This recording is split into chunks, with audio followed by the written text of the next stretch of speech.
ಇವತ್ತು ಅಸ್ಥಿಪಂಜರ ಸಿಕ್ತಲ್ಲ, ಅದ್ರ ಜೊತೆಗೆ ಒಂದು ಐ ಡಿ ಕಾರ್ಡ್ ಕೂಡ ಪತ್ತೆ ಆಯಿತು. ಪಂಜರದ ಜೊತೆಗೇನೆ ಆ ಒಂದು ಐ ಡಿ ಕಾರ್ಡ್ ಇತ್ತು. ಈ ವ್ಯಕ್ತಿ ಯಾರು, ಈ ಐ ಡಿ ಕಾರ್ಡ್ ಎಲ್ಲಿಯದ್ದು, ಈ ಮನುಷ್ಯ ಯಾರು, ಅಡ್ರೆಸ್ ಏನು, ಯಾವ ಜಿಲ್ಲೆ, ಯಾವ ಊರು ಅಂತ ಚೆಕ್ ಮಾಡಿಕೊಂಡಾಗ ಗೊತ್ತಾಗಿದ್ದೇನು ಅಂತ ಹೇಳಿದ್ರೆ, ನೋಡಿ, ಈ ವ್ಯಕ್ತಿ ಕೊಡಗು ಮೂಲದ ವ್ಯಕ್ತಿ ಇವರು. ನೋಡಿ, ಆ ಫೋಟೋಲ್ಲಿ ಬರ್ತಿದ್ದಾರಲ್ಲ ಅವರೇ ಕೊಡಗು ಮೂಲದ ವ್ಯಕ್ತಿ ಇವರು. ಇವರ ಐ ಡಿ ಕಾರ್ಡ್ ಪತ್ತೆ ಆಯಿತು. ಕೊಡಗಿನ ಅದೇ ವ್ಯಕ್ತಿಯ ಅಸ್ಥಿಪಂಜರ ಇದಿರಬಹುದು ಅಂತೇಳಿ ಒಂದು ಶಂಕೆ ವ್ಯಕ್ತವಾಗ್ತದೆ. ಒಂದು ಅಸ್ಥಿಪಂಜರದ ಪಕ್ಕ ಒಂದು ಐ ಡಿ ಕಾರ್ಡ್ ಸಾಮಾನ್ಯವಾಗಿ ಸಿಕ್ಕಾಗ ಆ ವ್ಯಕ್ತಿದ್ದ ಇರಬಹುದು ಅಂತ ಒಂದು ಶಂಕೆ ಇರುತ್ತೆ. ಇವ್ರ ಹೆಸರೇನು ಅಂದರೆ UB ಅಯ್ಯಪ್ಪ.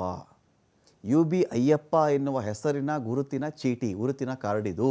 ಪೊನ್ನಂಪೇಟೆಯ ಟಿ ಶೆಟ್ಟಿಗೇರಿ ಗ್ರಾಮದ ಅಯ್ಯಪ್ಪ ಇವರು 7 ವರ್ಷಗಳ ಹಿಂದೆ ಅಯ್ಯಪ್ಪ ಕಾಣೆಯಾಗಿಬಿಟ್ಟಿದ್ರು.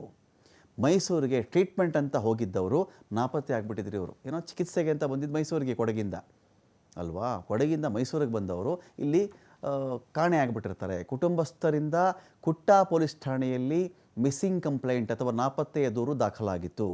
ಇನ್ನು ವಾಕಿಂಗ್ ಸ್ಟಿಕ್ ಕೂಡ UB ಅಯ್ಯಪ್ಪ ಅವರದ್ದೇ.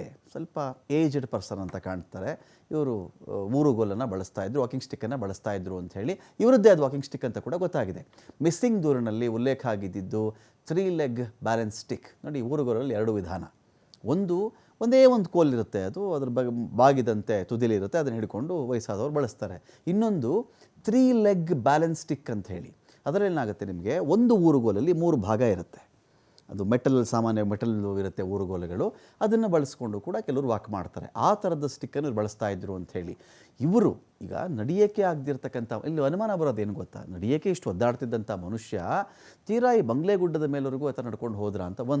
ಈ ಬಂಗ್ಲೆಗುಡ್ಡ ಅಂದ ತಕ್ಷಣ ಇನ್ ಜನರಲ್ ಎಲ್ರಿಗೂ ಬರೋ ಕಾನ್ಸೆಪ್ಟ್ ಏನು ಅಂತ ಹೇಳಿದ್ರೆ, ಯಾವುದೋ ಬೆಟ್ಟ ಇರಬೇಕು, ತುಂಬ ದೂರ ಇರಬೇಕು ಅಂತ ಹೇಳಿ. ಆದರೆ ಇಲ್ಲಿ ಏನು ಅವಶೇಷಗಳ ಪತ್ತೆ ಆದವಲ್ಲ, ಅದು ಮುಖ್ಯ ರಸ್ತೆ ಏನಿದೆ, ರೋಡ್ ಇದೆಯಲ್ಲ, ಆ ರೋಡಿಂದ ಒಂದು ಕಣ್ಣಳತೆಗೆ ಕೂಗಳತೆಗೆ ಇರ್ತಕ್ಕಂಥ ಒಂದು ಡಿಸ್ಟೆನ್ಸ್. ಅದು ಕ್ಯಾಮ್ರಾದಲ್ಲಿ ಇಟ್ಕೊಂಡೆ ಕಾಣಿಸುತ್ತೆ ನಿಮಗೆ, ಗಿಡಗಳ ಮರೆಯಿಂದ ಅಲ್ಲಿ ಕಾರ್ಯಾಚರಣೆಯನ್ನು ಮಾಡ್ತಾ ಇದ್ದಾರೆ ಅಂತ ಗೊತ್ತಾಗುತ್ತಲ್ಲ.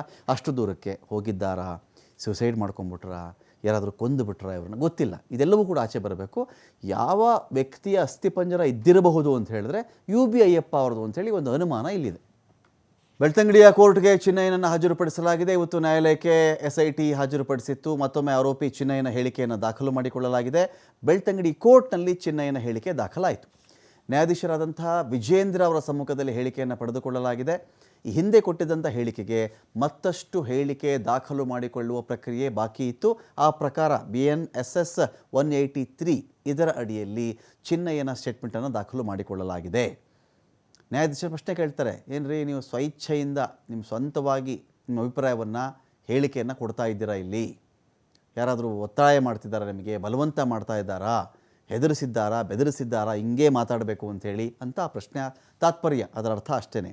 ಹೇಳಿಕೆ ನೀಡುವಂತೆ ಒತ್ತಡ ಇದೆಯಾ, ಚಿನ್ನಯ್ಯನ ಪ್ರಶ್ನೆ ಮಾಡ್ತಾರೆ ನ್ಯಾಯಾಧೀಶರು. ಆದರೆ ಈ ಬಗ್ಗೆ ಹೇಳಿಕೆ ನೀಡುವುದಾಗಿ ಚಿನ್ನಯ್ಯ ಹೇಳ್ತಾರೆ. ಸೆಪ್ಟೆಂಬರ್ 23ರಂದು BNSS 183 ಅಡಿಯಲ್ಲಿ ಹೇಳಿಕೆಯನ್ನು ಕೊಡಲಿಕ್ಕೆ ದಿನಾಂಕ ನಿಗದಿಯಾಗಿದೆ. ಹೇಳಿಕೆ ಕೊಡ್ತೀನಿ ಸ್ವಾಮಿ ನಾನು ಅಂತ ಹೇಳಿದರು. ಶಿವಮೊಗ್ಗ ಕಾರಾಗೃಹಕ್ಕೆ ಚಿನ್ನಯ್ಯನನ್ನು ಸದ್ಯಕ್ಕೆ ಹಾಕಿಕೊಂಡೊಯ್ದಿದೆ. ಅಲ್ಲಿ ಸೆಪ್ಟೆಂಬರ್ 23ಕ್ಕೆ ನ್ಯಾಯಾಲಯಕ್ಕೆ ಹಾಜರುಪಡಿಸಲಿದೆ SIT ತಂಡ ಅಥವಾ ಪೊಲೀಸರು ಹಾಜರುಪಡಿಸ್ತಾರೆ ಅವತ್ತು. ಪ್ರಶ್ನೆ ಏನು ಅಂತ ಹೇಳಿದ್ರೆ, ಚಿನ್ನಯ್ಯನ ಸ್ಟೇಟ್ಮೆಂಟ್ ಆದಮೇಲೆ ಇದರಲ್ಲಿ ಎಂಟ್ರಿ ಆಗಿರೋದು ವಿಠಲಗೌಡ. ಈಗ ವಿಠಲಗೌಡ ಹೇಳಿದಂಥ ಜಾಗದಲ್ಲಿ ಅಲ್ಲಿ ಎಷ್ಟೊಂದು ಅಸ್ಥಿಪಂಜರಗಳಿದೆ, ಮೂಳೆ ಇದೆ ಅಂತ ಹೇಳಿದ್ಮೇಲೆ ಈಗ ಬಂಗ್ಲಾಗುಡ್ಡಕ್ಕೆ ಹೋಗಿ 7 ಅಸ್ಥಿಪಂಜರ ತಂದಿರೋದಿಲ್ಲಿ. ಚಿನ್ನಯ್ಯ ಹೇಳಿದ್ದೇನು, ಅನೇಕ ಗುಂಡಿಗಳಲ್ಲಿ ನಾನೇ ಹೂತಿದ್ದೀನಿ, ಕೊಲೆ ಆಗಿತ್ತು, ಅತ್ಯಾಚಾರ ಆಗಿತ್ತು, ಅದ್ರ ಬಗ್ಗೆನೂ ಸ್ಟೇಟ್ಮೆಂಟ್ ಬೇಕಲ್ಲ. ಈಗ ವಿಠಲಗೌಡನ ಕೇಸ್ ಬೇರೆ, ಇದು ಬೇರೆ. ಬುರುಡೆ ತಂದುಕೊಟ್ಟಿದ್ದೆ ವಿಠಲಗೌಡ ಅಂತ ಚಿನ್ನಯ್ಯನೇ ಹೇಳಿದ್ದು ಬೇರೆ. ಈ ಸ್ಟೇಟ್ಮೆಂಟೆಲ್ಲ ಆಯ್ತಲ್ಲ, ಈಗ ವಾಟ್ ನೆಕ್ಸ್ಟ್, ಉಳಿದ ಹೇಳಿಕೆಗಳೇನು ಅಂತ ಹೇಳಿ ಇದೀಗ ಕೇಳುವಂಥ ಸಮಯ. ಸೆಪ್ಟೆಂಬರ್ 23ಕ್ಕೆ ದಿನಾಂಕ ನಿಗದಿಯಾಯಿತು.